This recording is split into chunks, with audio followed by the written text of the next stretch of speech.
retomando alguns pontos que nós tínhamos visto, ideias importantes, é que a aflição da carne, da natureza humana, que aqui a carne não é só a corporeidade, não. Na Escritura, carne em São Paulo não é só a corporeidade. É o homem velho, é o homem atingido pela concupiscência. A concupiscência não atinge só a carne, né? Aliás, o pecado mais grave são os pecados da soberba, né, que atinge a caridade. Então, a aflição da carne é boa para o espírito. Agora, aqui continua essa visão mais ampla, né, para a vida espiritual.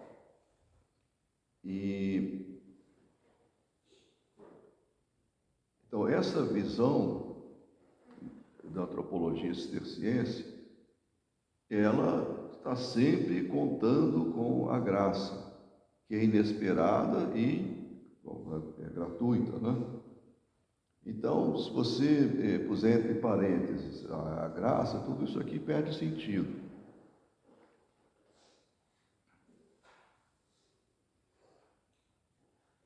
E depois nós vimos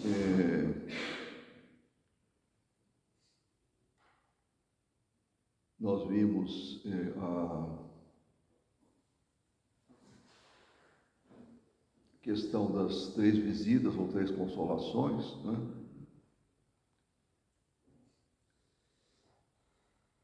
Depois ele vai falar nos 3 sábados, mas entre esses capítulos, né, do 8 a 14, que ele desenvolve esse tema das 3 visitas, são mais de 30 textos da Sagrada Escritura citados e sem comentário, mas eles aparecem ali como testemunhos, porque a Escritura é que é o verdadeiro espelho, onde está, né, mostrada, espelhada a caridade. Eu tenho que me confrontar com isso. O livro é o espelho da caridade, vai mostrar o que é a caridade, como se chega à caridade, etc. Então, é o espelho da Sagrada Escritura, e eu vou confrontar esse espelho, essa imagem que está no espelho, com a minha imagem, né? E ver onde é que eu tenho que me converter, né? E se eu vejo a caridade espelhada, né? A caridade, que a Sagrada Escritura me mostra, e eu vejo para mim, eu me vejo a mim mesmo e vejo, né, que o quanto me falta para corresponder a verdade que está na Escritura. Bem, aí dando um salto para o capítulo 17,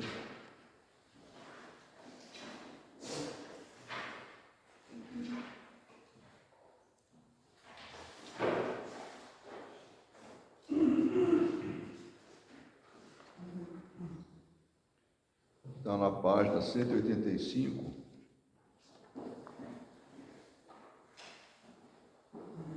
e esse capítulo vai conter um diálogo entre o noviço e o mestre. Então, Santo Agostinho começa: quando não muito tempo faz, um irmão que tinha renunciado ao mundo chegou ao nosso mosteiro. Foi confiado pelo nosso reverendíssimo abade a minha pequenez para ser instruído na disciplina da regra. Ele começou um dia a perguntar-me com admiração qual podia ser para mim a razão do fato de que, quando vivia ainda segundo o estilo do mundo, experimentava com frequência sentimentos de compulsão e se desmanchava numa espécie de sentimento de amor divino e gozava de uma grande suavidade no espírito, que dizia então não apenas não conseguia a conter em si, mas não estava em grau de degustar nem mesmo raramente. Então, aí a pergunta, disse, eu penso que aquela tua vida era mais santa e agradável a Deus? Bem, então aqui vai começar esse diálogo entre o noviço e o mestre. E Santo Eugênio vai abordar aqui justamente o contraste entre o mundo e o claustro. Agora o padre Charles Gimon fez um comentário, né?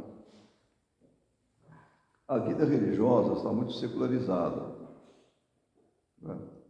Ao contrário da tradição, porque a vida, sobretudo a vida monástica, sempre foi contrária ao espírito do mundo, né? E aí eu não digo só, vamos dizer, coisas manifestamente escandalosas, erradas, pecados, mas o modo de ser do mundo, com outra lógica, com outra dinâmica, né? Se a vida monástica não se opõe a isso, se ela vai se identificando com a vida no mundo, mas não precisa ter austeridade, não precisa ter isso, não precisa de hábito, não precisa de levantar cedo. Aliás, um hóspede, um padre veio aqui, eu não sei se ele perguntou o nosso horário, porque ele seguia na hospedaria o horário dele, mas ele perguntou que horas nós levantávamos. E aí eu disse, né? E ele ficou bravo, né? Mas para que isso? Ele ficou irritado com a coisa. Mas assim, ele não sabe que a gente levanta, porque não só por causa da regra, porque a gente quer ter tempo de rezar, né? Toda esta tradição das vigílias, que é uma hora privilegiada para a oração, porque a mente ainda está vaga, assim, quer dizer, está desocupada de preocupações. Então, assim, mas para que isso, né? Essa é uma pergunta que talvez em algum ponto, né, começou a se fazer dentro da própria vida religiosa. Aí veio o problema do concílio. O concílio, coitado, não tem culpa de nada. O problema foi a ideia isso é a ideia disso, dizia o Papa Bento XVI. Mas se a gente olhar os textos do concílio, não tem nada que seja condenável, etc. Ele fala que para serem mantidas as antigas tradições sadias da vida monástica, da vida religiosa. Então ele o concílio não é responsável por nada por nenhum abuso, nenhum relaxamento, nenhuma descaracterização ou secularização da vida religiosa. Mas o impacto da secularização na igreja, e a igreja, os mosteiros estão no mundo e na igreja, então também mosteiros é vida religiosa, esse impacto houve, isso é inegável, né? Então essa diferença entre vida no mundo, vida no século, vida no claustro vai se atenuando, né? Vai se assimilando a vida do mosteiro, a vida religiosa, a maneira de viver no mundo. Como eu falei, eu não digo aqui escândalos, pecados, eu digo assim, uma maneira. É claro que quem vive no mundo tem que ter uma outra dinâmica, não é? Porque trabalha, tem família, etc. Tem outro enquadramento.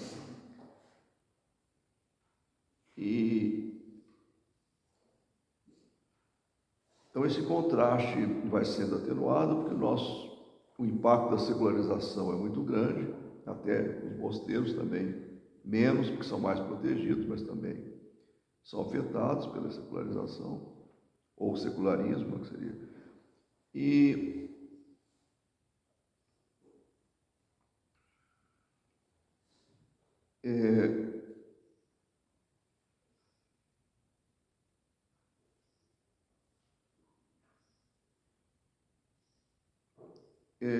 E é um processo de descristianização da nossa sociedade, né, que também já está bastante adiantado, né?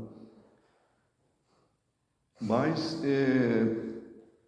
o nosso tempo tem um certo...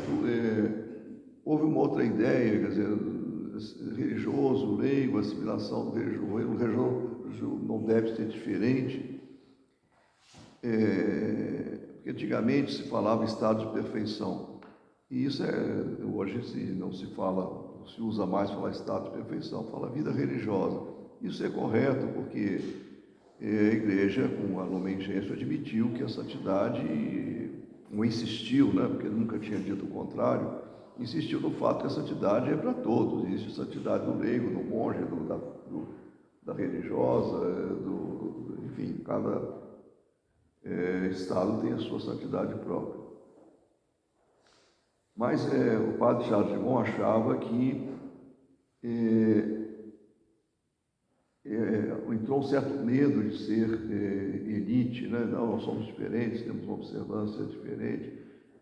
É claro que essa ideia de ser melhor que os outros é condenável, mas o que não se pode diminuir é o absoluto da vida monástica, a radicalidade da vida monástica. Isso é um valor que tem que ser mantido, ninguém precisa achar que é melhor porque vive no mosteiro, né?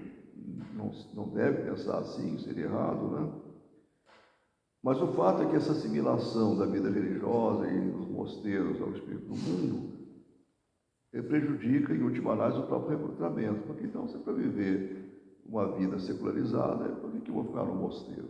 Aliás, eu queria abrir um outro parêntese aqui, que eu ia falar isso antes, a respeito de um dos textos que nós vimos de manhã. Existe uma mística muito, no Brasil, pouco conhecida, porque as obras dela não são traduzidas, né? 2 livretinhos só, 2 ou 3 foram traduzidos. É Adrienne von Speyer, uma mística suíça que esteve, desde a sua conversão, ligada ao falecido cardeal von Balthasar, né? Que era jesuíta, deixou justamente jesuítas para acompanhar a Adrienne. E depois, mais tarde, ele não era bispo, o Papa, acho que foi João Paulo II já, ele foi nomeado cardeal como reconhecimento do valor da sua obra teológica, da sua contribuição para a Igreja. Então, Adrienne tem a seguinte intuição: o religioso que não se entrega, que é o caso também o monge, ele é como um moribundo, ou quem vive assim, essa vida, né, um pouco secular, um pouco religiosa, que quer misturar as duas coisas.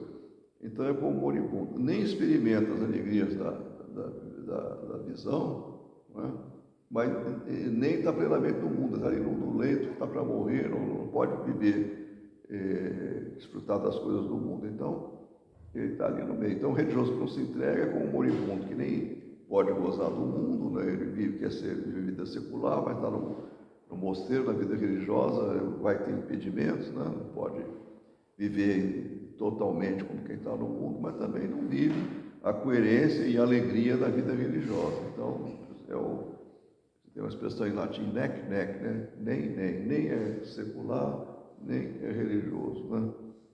É um pouco que tem ligação com isso que nós estamos comentando.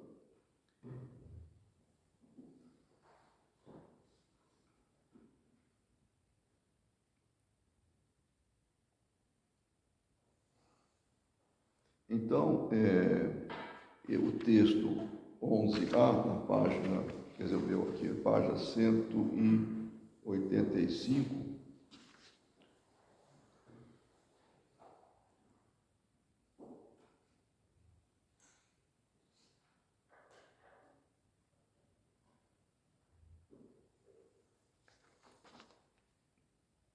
o número 42, pode ler,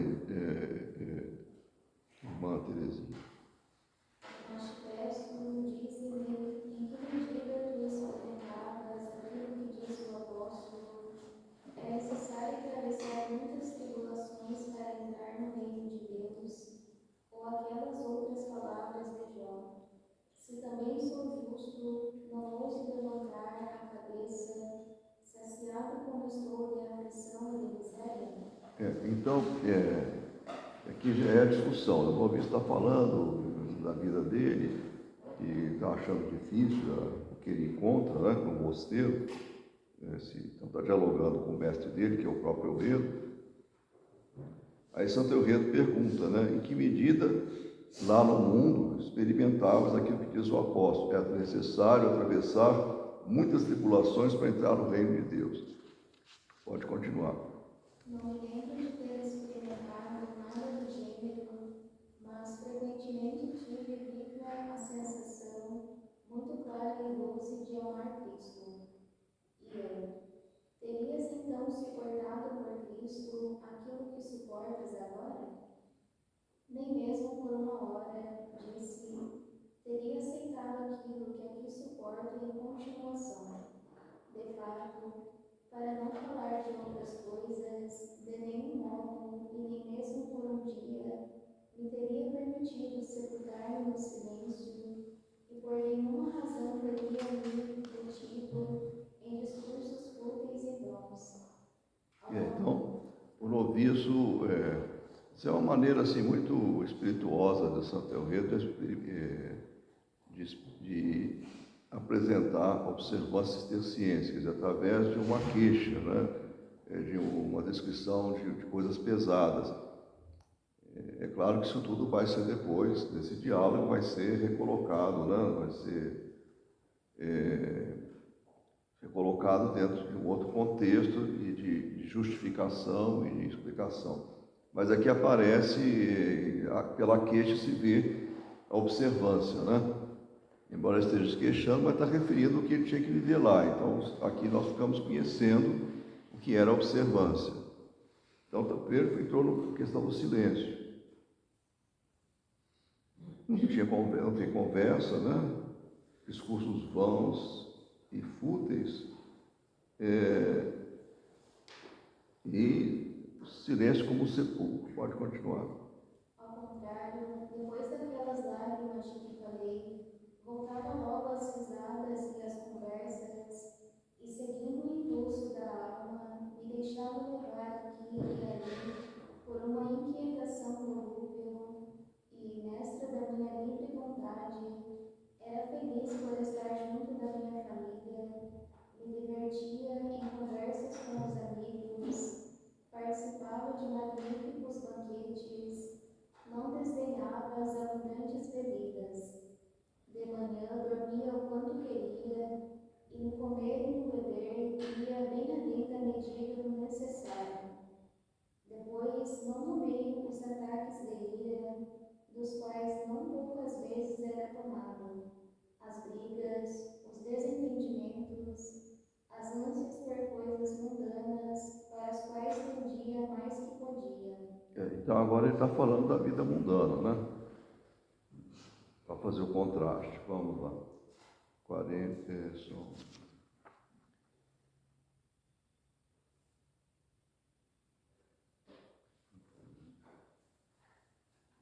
tá.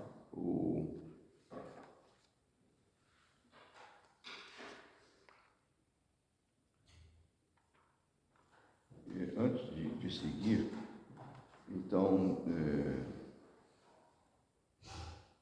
esse contraste entre claustro e mundo, né, que aparece aqui, o noviço descreve de forma humorística a vida monástica. O silêncio aqui é uma prova, é um exercício ascético. E, de fato, o silêncio estrito é a segunda característica da reforma cisterciense, juntamente com o trabalho, né?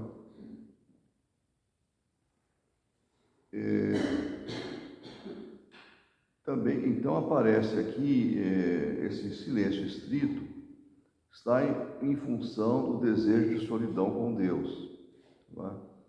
Porque uma das tendências, uma das linhas de força da reforma monástica, eu não comentei isso, mas os cistercienses têm que ser enquadrados dentro da reforma gregoriana e dentro da reforma gregoriana a reforma da vida monástica, da vida, praticamente a vida monástica se identificava com a vida religiosa, né? Então a ideia era uma vida monástica mais de acordo com as origens, mais autêntica, né? Mas o monaquismo tradicional, quer dizer, o que estava vigorando no momento, não tinha essa preocupação tão estrita com o silêncio. Então, claro que o monaquismo novo é visto como uma coisa assim muito diferente, porque o silêncio está muito relativizado. Então aqui está subjacente a controvérsia dos monges negros com os monges brancos, né? monaquismo tradicional e o novo monaquismo sistema.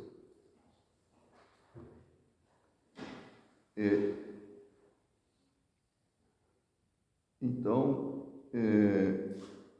estamos num nível muito diferente da prática contemporânea dos mosteiros. Aliás, a acusação que se faz é que, vamos ter ciência dessa polêmica, das observâncias, é que eles criam novidades, né? Porque o nosso costume é assim. Aliás, quem quer entender isso, vê aqueles textos que tem nos documentos primitivos, o livro todos devem conhecer. Ali tem a polêmica, né? Tanto na discussão em Molene, como depois o Oderico Vitalis, ele escreve as discussões lá em Molene, né? Ele fala, não, mas nós temos esse costume que veio de tal, e agora vocês querem fazer diferente, botar comida, gordura animal, uma série de coisas, hábito. Então, a ideia de novo aqui é um pouco pejorativa, né? Novo é porque está saindo daquilo que é o costume vigente. Então, não é muito positivo aqui a ideia de novo, não. Ao contrário do que hoje, né? Hoje o que é novo é o que é bom. O que é da tradição já não é tão bom assim. Mas aqui se espera a acusação que eles estão com novidades, né? Promovendo novidades. Então, vamos ver agora o item.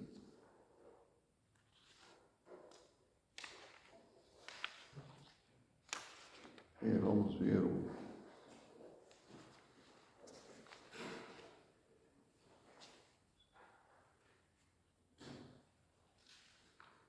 número 43, pode ler.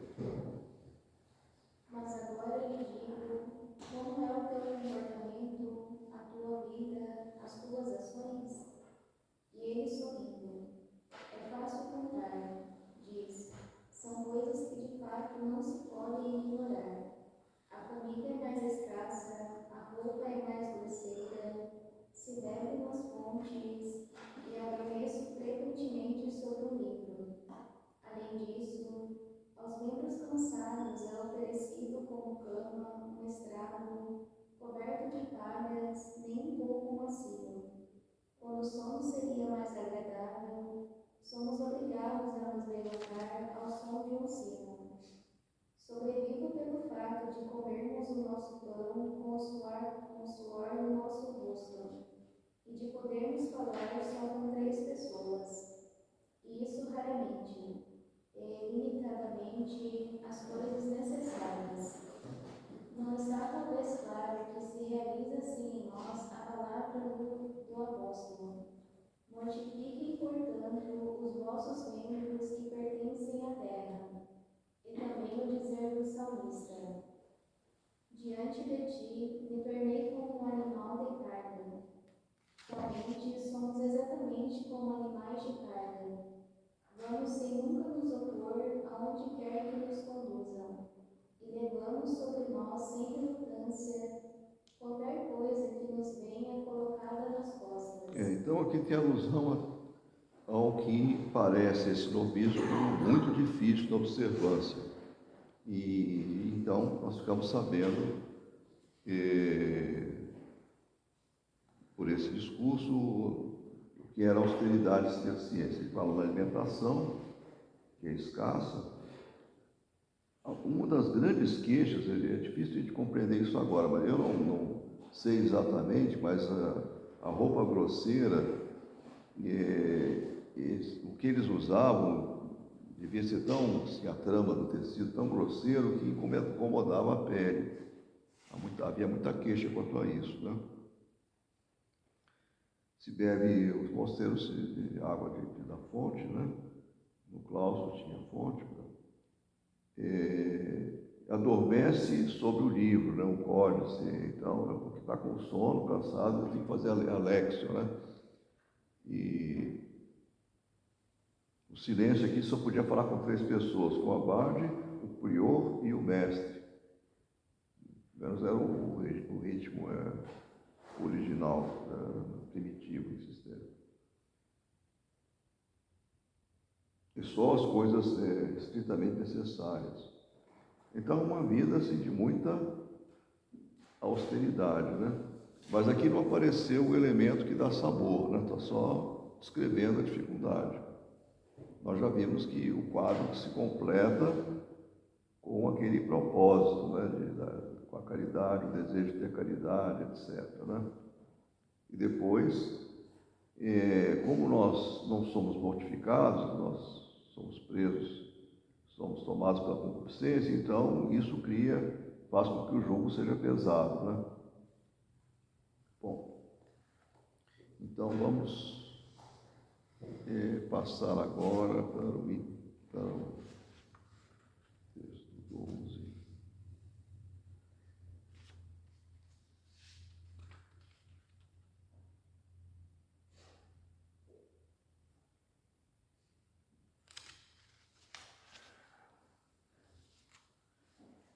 Então, no texto agora da página 194, número 53, vamos ler primeiro, depois eu faço comentário. Página 53, quer dizer, página 194, item 53.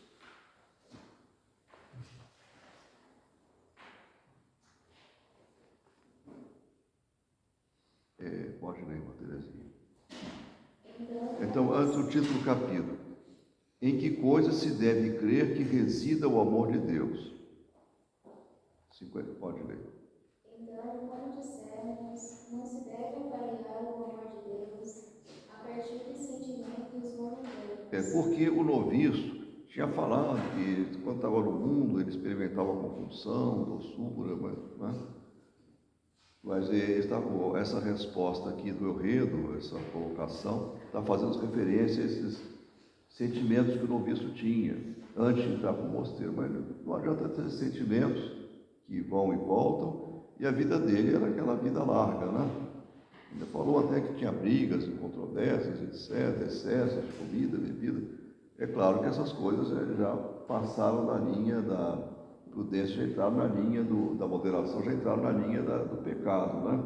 Excesso de comida, excesso de bebida, contendas, brigas, né? Palavras inúteis. Né? Nós não estamos num campo de coisas permitidas moralmente, né? O Evangelho diz até que uma palavra ociosa você vai prestar contas, né, no juízo final. Vamos lá. Que, como nenhum mestre espiritual ignora, não dependem minimamente da nossa vontade, mas devemos estar atentos principalmente àquilo que permanece estável na mesma vontade. Então, sentimentos, nenhum mestre espiritual ignora, eles não dependem da nossa vontade. Né? Vem, volta, vem e vai, né? Vamos. Unir a própria vontade à de Deus, de modo que qualquer coisa que a vontade divina prescreva, a vontade humana consinta e não encontra nenhuma razão para querer uma coisa ou outra, senão saber o que Deus quer, isto é, amar Deus. De fato, então, o acento se desloca agora para a vontade, porque a vontade é que decide, né? A vontade, o livre-arbítrio, né? Que São Pedro apresentou como sinônimo de amor, né? Ou pelo menos capacidade de amar. O destino do ser humano se decide aqui na vontade. Não são os bons sentimentos piedosos que vão me salvar, né? Mas é a vontade. Ela está orientada para Deus, orientada contra Deus. Então, essa que o foco está aqui. E a proposta da vida monástica é que a minha vontade se submeta à vontade de Deus. Mas não de maneira coercitiva, não de maneira violenta, mas São Bernardo tem uma expressão feliz. Ele fala no consenso livre e amoroso. Eu me inclino para a vontade de Deus porque eu quero livremente. Agora que nós pegamos a regra de São Bento, Os senhores e as senhoras já prestaram atenção quantas vezes São Bento faz apelo à liberdade? Se queres ter a vida feliz, né? Aquele que responder, né? Então, sempre, desde o próprio, São Bento está falando a liberdade. Se é um texto que supõe a liberdade, é a vida monástica. Então, assim, na caricatura da vida monástica, a vida monástica é uma opressão que suprime a liberdade. Né? Aliás, abrindo um parêntese aqui, e quando o Papa João Paulo II veio ao Brasil uma das vezes, uma revista publicou fotografia de uma carmelita. E essa carmelita na fotografia estava correndo. Então o hábito estava esvoaçando e assim, e ela estava com uma sandália que é estilo chinelo, né? Assim, então, aparecia ela de costas, aparecia o chinelo assim meio, não encostado no calcanhar, mas assim, abaixado assim, e ela correndo, né? Não sei por que ela estava correndo. Mas aí o subtítulo da fotografia assim: eis a felicidade da monja liberta a clausura. Quer dizer, ela estava lá contra a vontade, não queria, não gostava, e quando abriu a porta da gaiola, ela saiu voando. Mas ninguém pode estar na vida monástica, no mosteiro, contra a vontade. São Bento não quer. Na hora da profissão pergunta, o noviço pergunta, se você quer, você não pode observar, vai embora. Não, mas eu vou ficar, eu quero observar. Né? Os senhores estão no mosteiro porque coagidos, se abrir a porta, vocês vão sair assim, correndo. Mas é a visão que se tem, é uma vida de coação, mas é uma vida de liberdade. E é uma vida de ampla, de alta liberdade, porque você tem que ter uma decisão muito profunda, exercer plenamente sua liberdade, uma decisão para a vida inteira. Você engaja totalmente sua liberdade. Quem está no mundo tem que seguir muita moda, muita coisa. Será que é tão livre assim sempre? Claro que, vamos dizer, claro que existe muita liberdade, as pessoas são livres normalmente, mas eu quero dizer que às vezes as pessoas nem percebem que não estão sendo livres, né? É a questão da moda, por exemplo. Às vezes uma pessoa toda fantasiada, etc. Ela está daquele jeito porque está na moda, não é? Mas a moda é um modelo, né? Não é o meu modelo pessoal, é o modelo que aparece. Quando eu assumo totalmente aquele modelo, às vezes há um alto grau de despersonalização da pessoa. Né? Não é minha pessoa, é uma pessoa da moda em mim. É uma pessoa que deve, né? E está na mentalidade, né? Às vezes é uma expressão antiga que hoje não se usa mais, ser bem pensante, é pensar segundo a mentalidade prevalente, né? Então, essas coisas existem. Né? É claro que você pode, no mosteiro, não estar plenamente livre, não se exclui isso, né? Senão você